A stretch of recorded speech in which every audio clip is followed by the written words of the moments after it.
vedare tinokuchingamidzai zvekare kune chimwe chirongwa pano paZim, Facebook, Secrets and Confessions. Tadzoka zvekare nemamwe mamessages. Rekedzai tibva tapinda mumamessages edu atadzoka takakubatirai.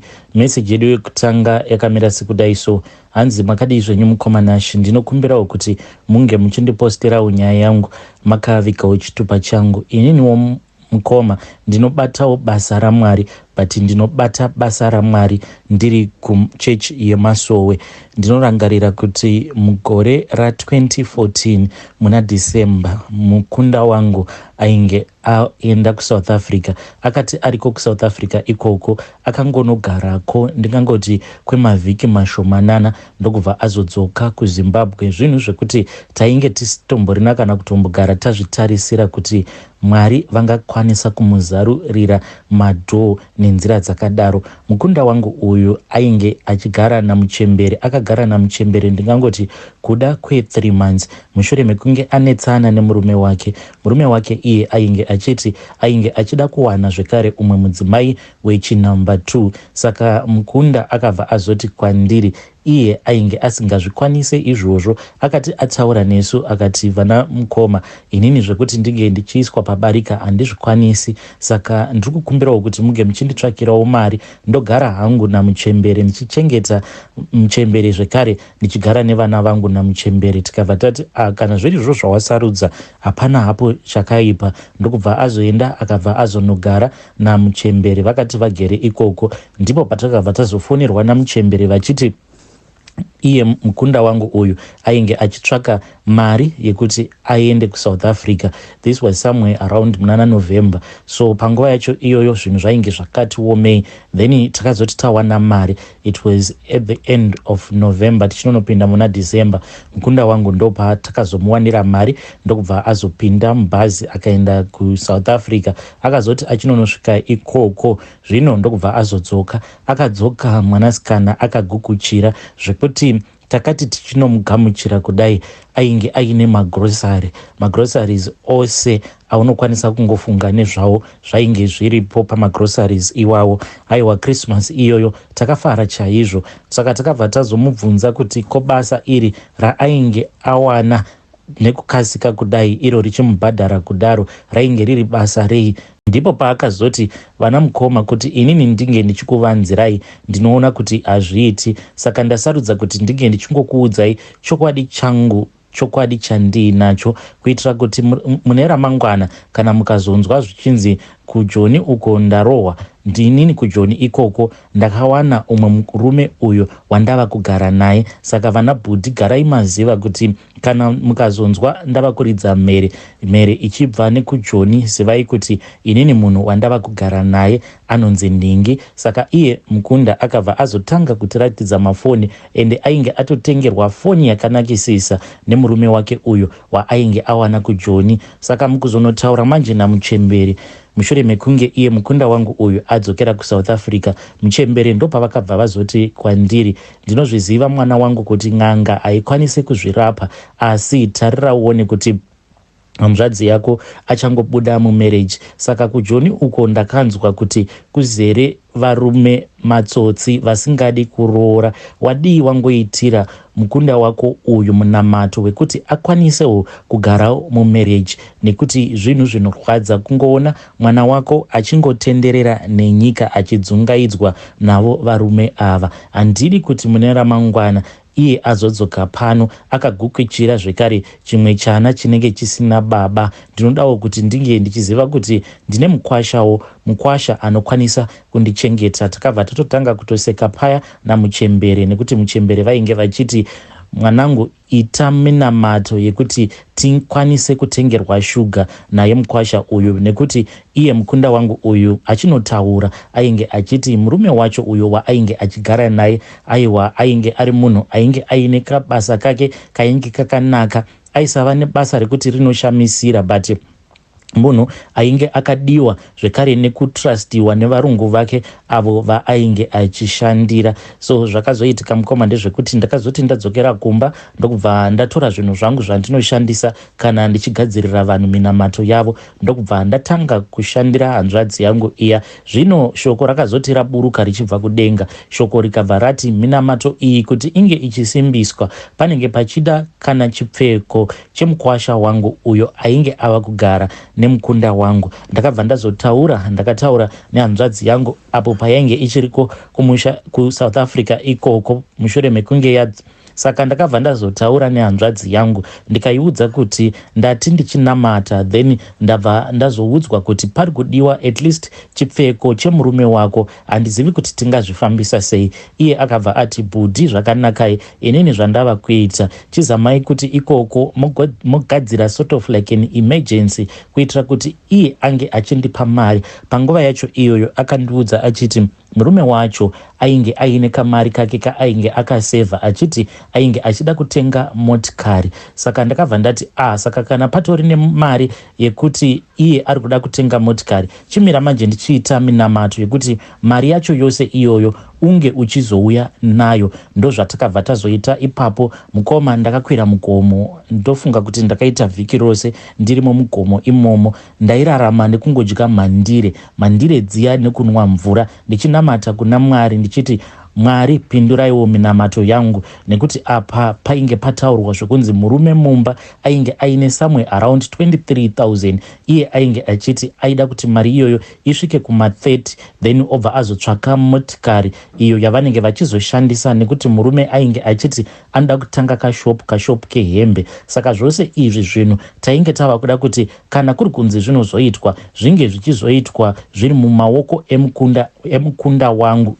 Zvose izvi tainge tichida kuti zvinge zvichizoitwa zviri mumaoko emukunda wangu, iye ange ari iye anenge ari in control. Ende taida kuti zvinhu izvi zvinge zvichizoitirwa kwedu isusu, nekuti iye murume wacho uyu ainge achibva kumasaiti ekuHarare uko. Zvino isusuwo tiri kure neHarare, saka ndainge ndichida kuita minamato yakasimba yekuti iye zvinhu zvose izvi asazozviitira kwavo, but ange achiuya kuzozviitira kwedu madevelopment acho ose. Saka minamato yandaifanira kuti ndinge ndichiita ipapo yaitoda kutoti neniwo ndinge ndichitotsanya ndisingasangani nemiedzo. Ndakazoti ndirimo mugomo mukoma ndakanamata ndichanamata, asi shoko zvaro nemhinduro yangu yakazouya. Ndokubva ndazoudzwa zvose izvo zvandaifanira kuti ndinge ndichizoshandisa. Ndakabva ndazoudzwa zvose izvo zvandaifanira kuti ndinge ndichizoshandisa. Ndakatora mucheka ndokubva ndazonyora zita rake murume uyu.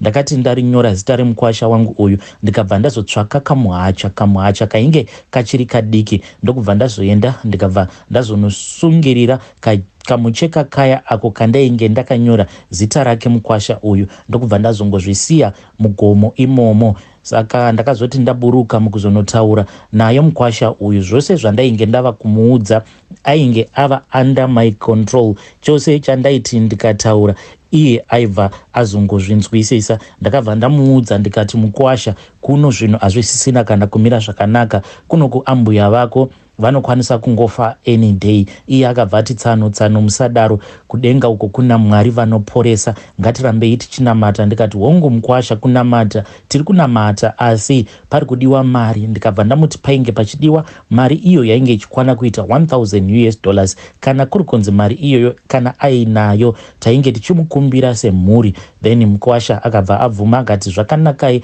Ndikabva ndati mukwasha, kana zvichigoneka tiri kukumbirawo kuti newewe ukwanise kuti unge uchiuya nemhuri yako, kuitira kuti kuno tikwanise kukuziva, tipanane ma-introductions, nekuti tinongokuzivira pamafoni.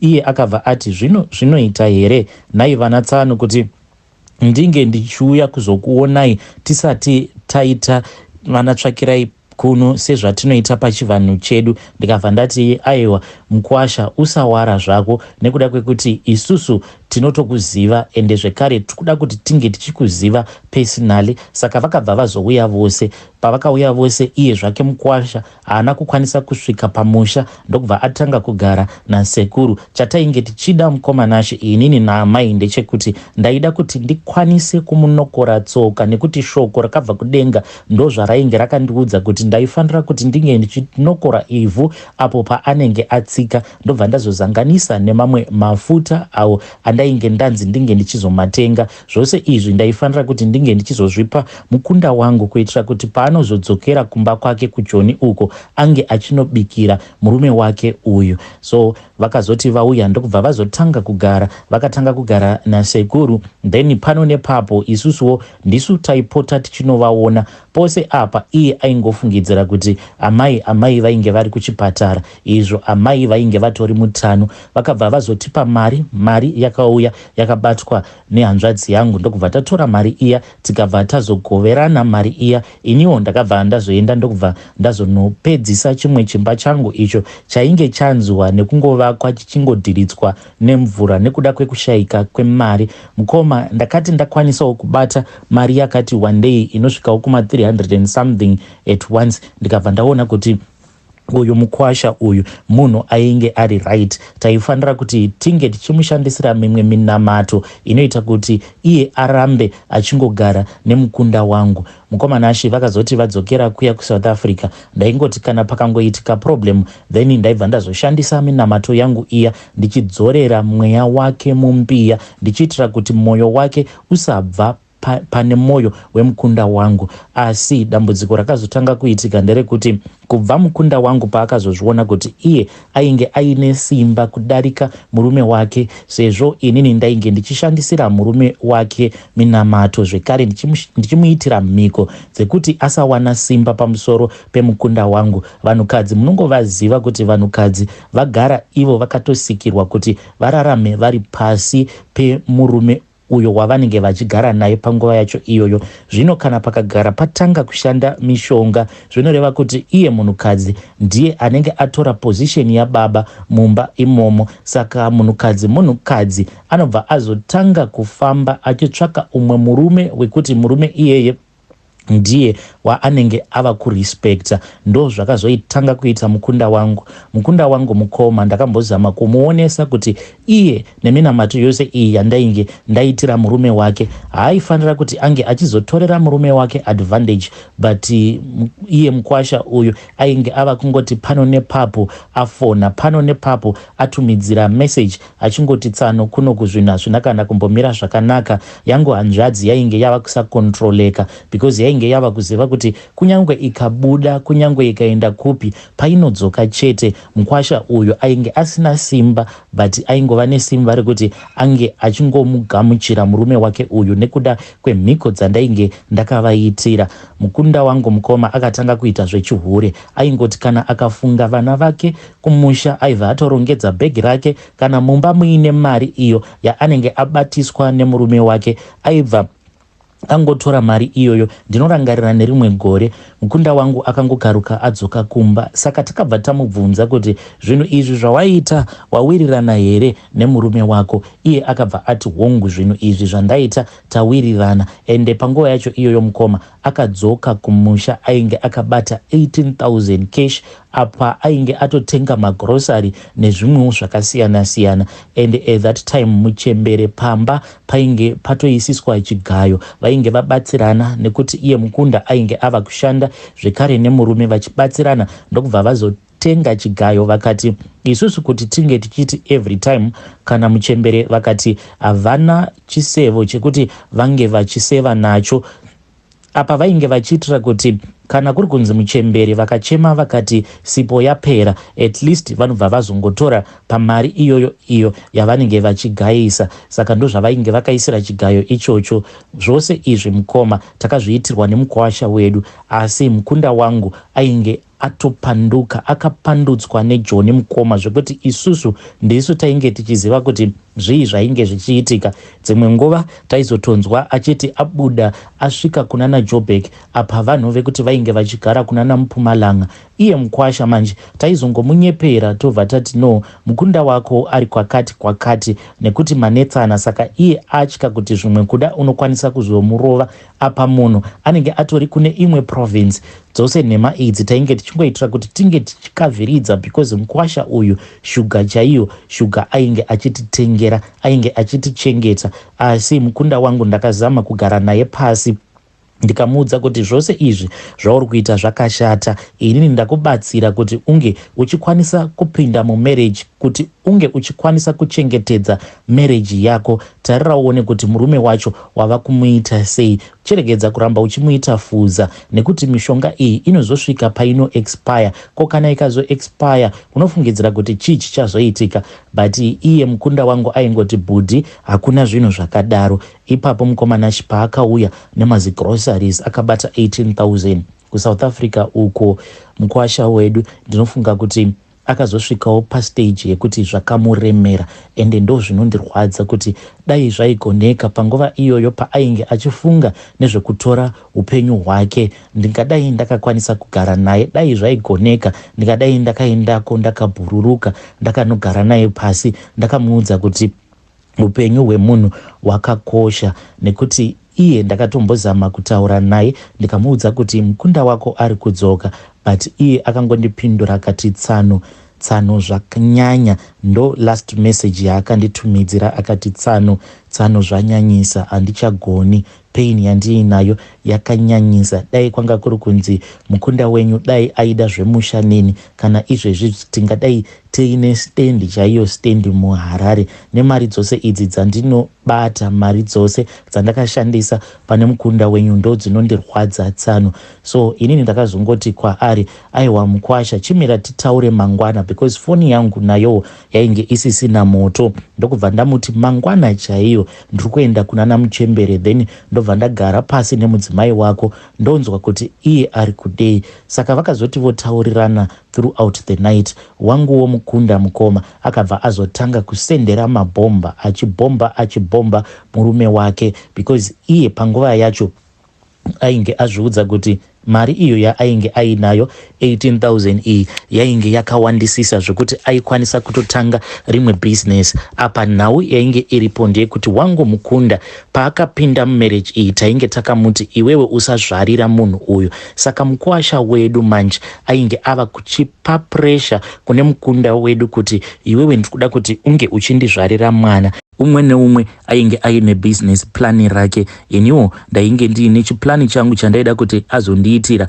Saka mukunda wangu kuti tizotanga manje kumuudza kuti chimuzvarira, iye ainge ava kuramba achiti vana vandinavo vakatokwana, ko kana ndikamuzvarira asati andiroora ndobva ndazofira muleba. Inini ndakati kumukunda wangu, chiregedzai kuramba muchitukana paWhatsApp, nekuti ndiri kuuyako kumba mangwana tobva tazogara pasi. But vakazorara vachibhombana, saka kunozonobhombana muya mukunda wangu ndopaakabva azochinja profile picture ndokubva azozviisa aine umwe murume uyo waainge ava kunyengerana naye, uyo waaipota achishanyira kuJoburg. Izvi zvakabva zvazorwadza Mukwasha akashaya munhu akakwanisa kumupa comfort, kumupa counseling kuti haungazviurayiri mukadzi ati haachakuda. Ndokubva azotora tambo akabva azozvisungirira. Mukwasha wangu uyu mukoma akafa achiita zvekukomita suicide.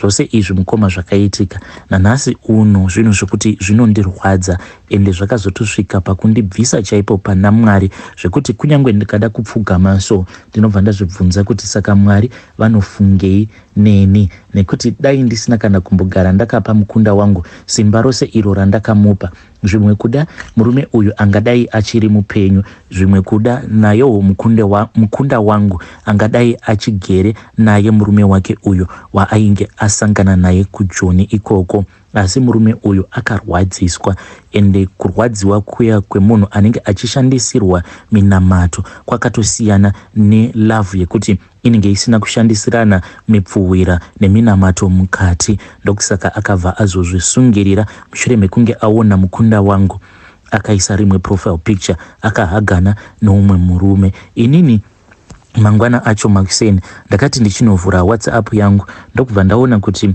mukunda wangu ainge achinja profile. Ndakabva ndatanga kutukana naye paya. Iyo haana kana kumbogara abvunza umwe wake uyo waakarara achibhombana naye kuti what was going on his side. Akazotoitawo zvekutongoudzwawo nevavakidzani kuti murume wake ainge azvisungirira. Iye akabva azongodilita mafone numbers evanhu vose. Saka nyaya iyi ivo ameno kuti hama dzacho vakazoisolva sei. Hey, vedare ndo message iyo yandakatumidzirwa ichibva kuna mukoma vedu. Hey, zvinopisa tsitsi, zvinosiririsa, zvinorwadza. Zvakangoma zvovedu we. Hanzi love ine mupfuwira mukati neminamato yakatosiyana ne-natural love, because munhu anenge ashandisirwa mupfuwira iye anenge asingakwanise kunyatsokuzvifungira zvakanaka. Munobvumirana nazvo here vedare?